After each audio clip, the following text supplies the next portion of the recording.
Boo Boo would eat this little fella. Really don't want to have to look at their genitals. My son Pepe is just late where he got hit by a car. He's missing that front right arm completely. Going back to the wild very soon. Little blind Cayman. There he goes. Goodbye, children. Good morning, everybody. This is my commercial grade quail farm, and someone just dropped off 5 baby skunks. Look at this precious little baby. They sure are precious at this age. But oh my goodness, they're perfect. And all these little beans are gonna be weaning and going back to the wild very soon. But look how precious this little baby is. I've got a big surprise for you guys today. A couple big surprises. This video, I'm just gonna be taking you guys through my normal chores today. But I'm also gonna be releasing the owl that we have in the flight pen and the vultures. I finally have the perfect place to release both of these precious creatures. And that owl got hit by a car, but now he's proven to us that he can hunt very, very well. If you guys have been watching the channel for a while now, you know my son Gustavo here, who is our rescued crocodilian. Well, we actually got 2 more crocodilians surrendered to us, one of which is this precious little blind caiman. That's right, you guys. This is a completely blind, spectacled caiman. These are the guys that are invasive in South Florida. This guy was from a collector in Dallas who hatched this little guy out herself. She just never developed pupils, but look at this, you guys. No matter how close I put this quail to her, she ate that thing up. She has a sense of smell and she can feel things, but at the end of the day, this little fella is as blind as a bat. But as you guys can see, she still doesn't trust me yet, and she's getting used to her new enclosure. I still have to add some UVB lighting in here. This is a great temporary setup for now. This is another little crocodilian that someone surrendered to us. You guys know what this one is? But check this out, you guys. Because this little guy is native to the state of Texas, I have the ability to rehabilitate him until he's able to go back to the wild. Someone was illegally keeping this little guy as a pet, but this is the American alligator, you guys. And you can see he's very, very skinny. He should be a lot thicker than this. He's missing that front right arm completely, and it looks like for the most part, it's already healed up. It is a privilege of mine to be able to show you guys the American alligator up close on our channel finally. These guys are gorgeous, and there's only 2 alligator species in the world, and we have one of them here. And these are the only crocodilians that can withstand cold temperatures, and these guys can even freeze. And they actually are native to Waco. I've showed you guys videos of the little alligators that live here in Waco, and I don't know whether this guy was from Waco or if somebody just illegally had him. This guy was anonymously surrendered to us by one of you guys who found our number. And my goal is going to be to get this guy back to the wild, because just because he's missing a limb doesn't mean he can't go back to the wild. But as you can see, he was very, very skinny and emaciated. So we're going to put a little bit more weight on him before we do that. He's not quite as friendly as I thought he would be, but I am going to give him this quail. I'm going to put him back in here. There you go. It's a privilege of mine to get to show these beautiful creatures to you guys. And while I need permits to have that alligator, and we do under our wildlife rehabilitation permit, I don't need any permits at all to have a caiman species or any other non-native crocodilian, which is every species of crocodilian except for the American alligator. But this is our precious little blind caiman, you guys. And let me know what you think we should name her, but I'm thinking Freak Bob.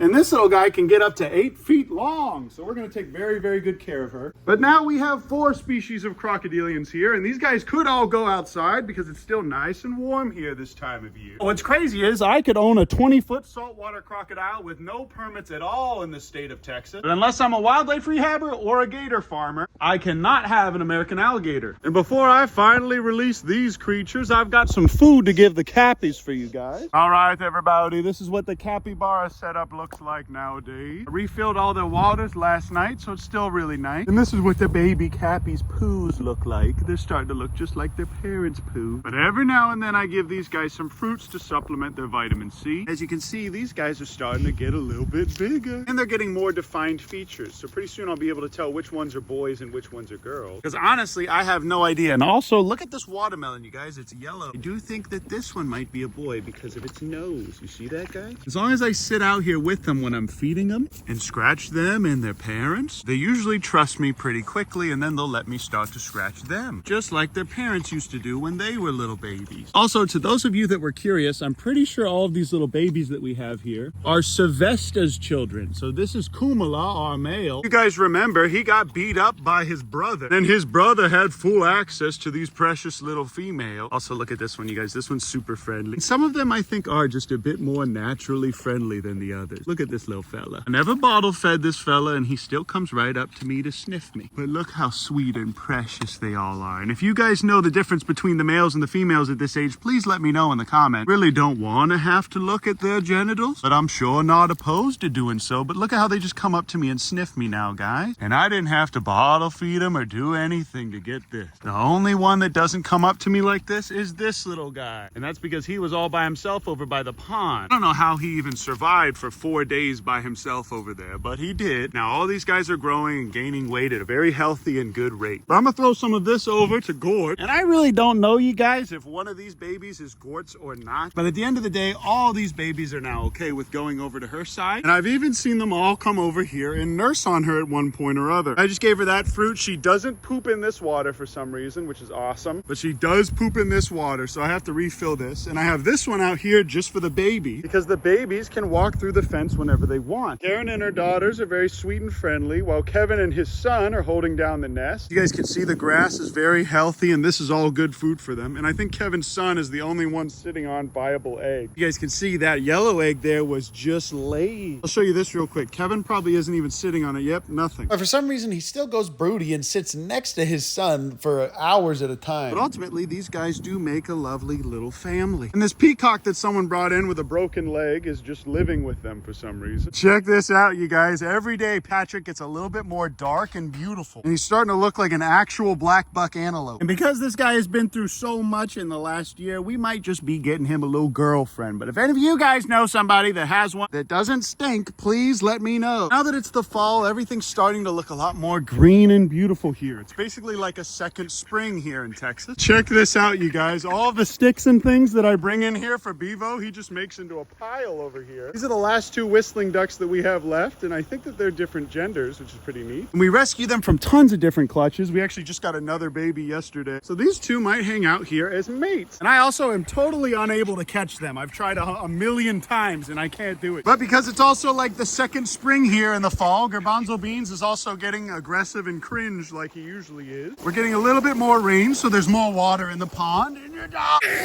Look how healthy and beautiful this pond is now, you guys. Even with a literal beaver just dragging things around and making a little den. Check this out, you guys. The beaver did this. And I don't know why he took the shovel and put it here, but I think he's making a big mound here with all of the sticks that I bring him. But I cut through a lot of this nasty stuff over here. I stayed up till 2 a.m. cleaning out the wetland filter because boy, oh boy, was that nasty. And even though I love Bevo, you guys, we're probably going to be giving him to the other beaver rehabber in Dallas, just to pair him with some other beavers until we can get him back to the wild. This is my favorite little creature, and I do adore him. But I do think he needs to be with some other big old beavers. Even though we have this phenomenal setup, I waited a while and no other rehabbers are willing to give me their beavers. So I might just go ahead and transfer this guy to the other beaver rehab. At least then he could go hang out with some older beavers of his own species. I do love this little creature very, very much. And we have taken very good care of him since he was a tiny little baby. When this guy came in, he was just a teeny little fella that could fit in the palm of your hand. He was just crying and really low blood sugar, and now he's healthy and cutting down trees basically. And he's even starting to construct his own little lodge. And this is my dog, Pabo. Much more handsome than my dog, Boo Boo. I know a lot of you guys want the Pabo updates. Where's Queen? Queen! Oh, look at her. And these 2 are still very happy out here with this little trampoline and each other. They get everything they need out here. So creeper vine is growing on my grill. But these guys are very happy and healthy, and they're growing up with a great temperament. And I didn't even have to pull them or bottle feed them. Our iguana Piccolo, or I also call him Freak Bob sometimes, has this whole enclosure all to himself. Foxes live somewhere here under the shipping container. My dog Boo Boo does not like me at all anymore, you guys. And he has a full diet of just live quail now at this point, basically. If you want to see that on the other channel, I'll show you. I even got all these free chickens just for him. Now I'm looking forward to releasing him so we don't have to let any more little creatures pass away like that. And every day I wake up to the sound of these creatures being precious and adorable as always.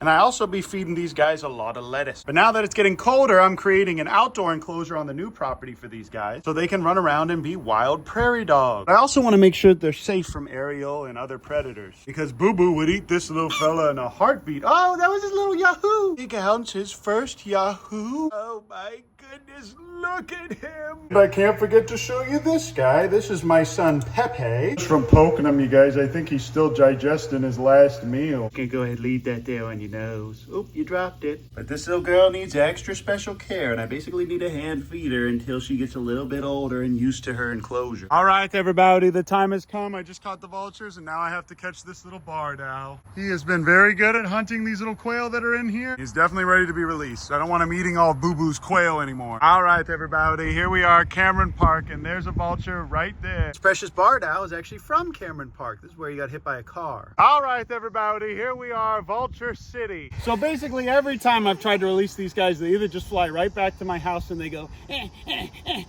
even though they're eating and hanging out with other vultures and being normal. Oh, that's a turkey vulture. Here at Cameron Park, tons of vultures hang out here, especially these beautiful black vultures. And they hang out here because they like to sleep on these wires at night. This is where they go to roost. I'm just gonna go ahead and put them on the ground here real quick. As you guys can see, there's tons of vultures here and they love hanging out on these towers. So this is gonna be the perfect place to release my little baby. Although I'm gonna miss them, I gave them a ton of food before this and they can go 17 days without eating. And obviously they know where the water is. All right, everybody, I see it's finally about time we release this precious little fella here as well. Come on, buddy, go ahead and fly off. There he goes.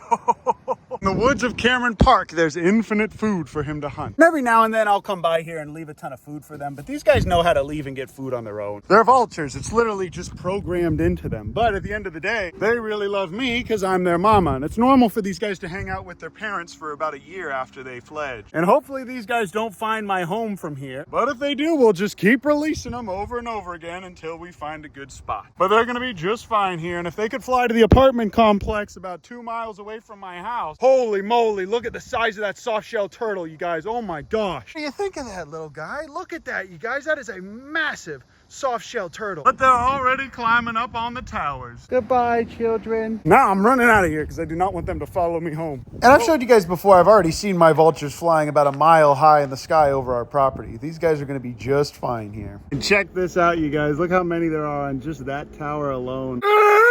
Based in vulture-pilled scriptures?